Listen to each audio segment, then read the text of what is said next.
नमस्कार। सुनो कहानी श्रृंखला के अंतर्गत प्रस्तुत है कहानी करवा चौथी औरत, जिसकी लेखिका हैं सुधा अरोड़ा जी। घर में कुतिया और कंप्यूटर एक साथ आए थे, इसलिए सबने लकदक भूरे रोएदार बिलौटे सी चमकती आंखों वाली कुतिया का नाम एक मत से फ्लॉपी रख दिया था। आज करवा चौथ का व्रत था और फ्लॉपी सो रही थी। अक्सर वह सुबह 5 बजे ही सविता को उठा देती है, पर आज उसने 6 बजे उठाया, जब सूरज की रोशनी आसमान पर फैल चुकी थी। सरगी का वक्त निकल चुका था। हर साल की तरह इस बार भी सुबह सरगी खाने के लिए सविता की नींद नहीं टूटी थी। वैसे अक्सर वह उठ भी जाती थी तो सिर्फ एक प्याला चाय पी लेती थी। करवा चौथ का व्रत रखने वाली दूसरी सुहागिनों की तरह पति की लंबी उम्र की कामना करते हुए सारे दिन के निर्जला उपवास की तैयारी में सुबह सूरज उगने से पहले कमर कसकर पूरी सब्जी या भरवा पराठे का भरपेट नाश्ता उसके लिए असंभव था। इधर फ्लॉपी ने अपने अलसाए हुए भूरे रोओं को स्पेनिश नृत्य की लय में झटकार कर सुबह होने का ऐलान किया। उधर सविता ने खीज में अपना सिर झटक दिया।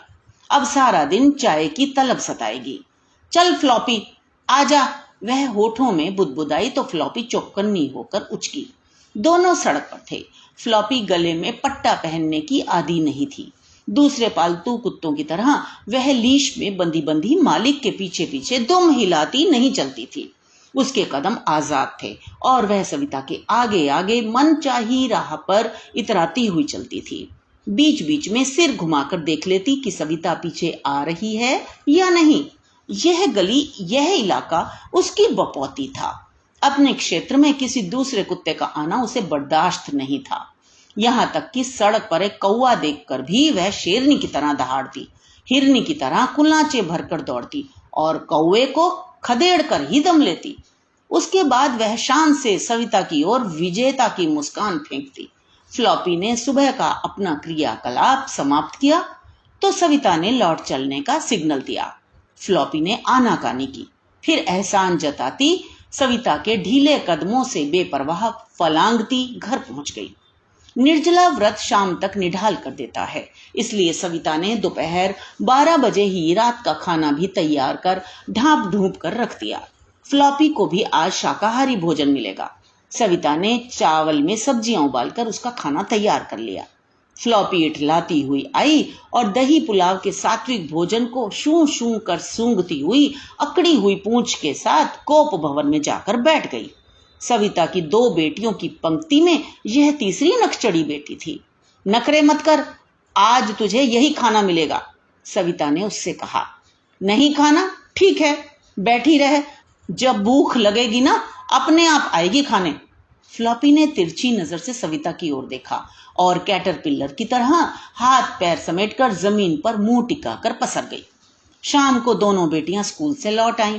दोनों ने उसे पुचकारा, हाय स्वीटी पाई, व्हाई डिडंट यू ईट? छोटी ने खाना देखा तो नाक भौंसी कोड़, मम्मा आप इसे घास फूस खाने को क्यों देते हो? How can she eat this rotten food?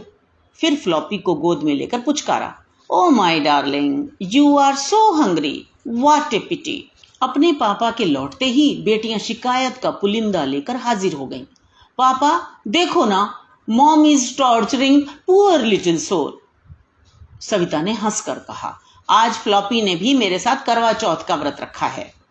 What rubbish, you can't be so cruel. बौखलाते हुए साहब मजबूत कदमों के साथ रसोई में दाखिल हुए।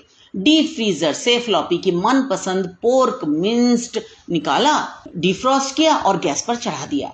फ्लॉपी ने सविता को चिढ़ा चिढ़ाकर छटकारे ले लेकर खाना साफ किया और हमेशा की तरह सविता की साड़ी से मुंह रगड़कर पोंछ लिया।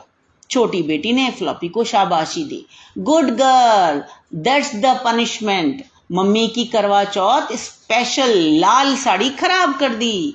बड़ी बेटी ने पापा की ओर से फरमाइश की, फ्लॉपी को तो पापा ने खिला दिया, अब आप पापा के लिए थोड़े से चिप्स फ्राई कर दो प्लीज मम्मा, हमें भी भूख लगी है। सविता उठी और सूखते गले को थूक निगल कर तर करते हुए आलू के चिप्स तल दिए और सिर पकड़कर लेट गई। यह सरगी में चाय न पीने की सजा थी।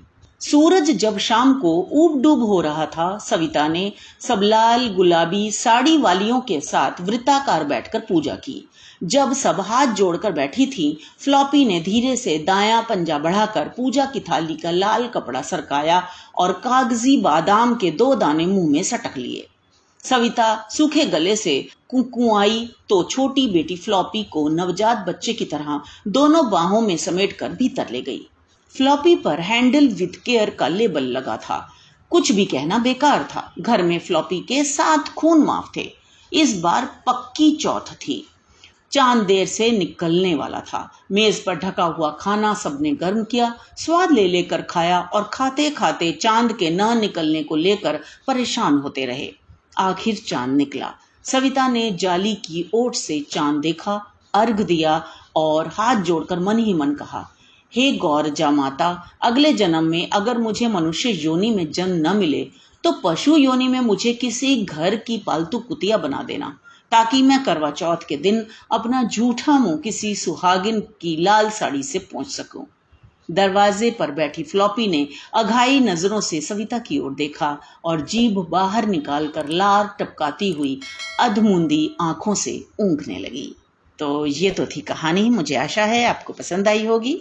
इसे लाइक करें, दोस्तों के साथ जरूर शेयर करें ताकि सभी को कहानियों का आनंद मिले। तो मिलते हैं अगली कहानी में। धन्यवाद।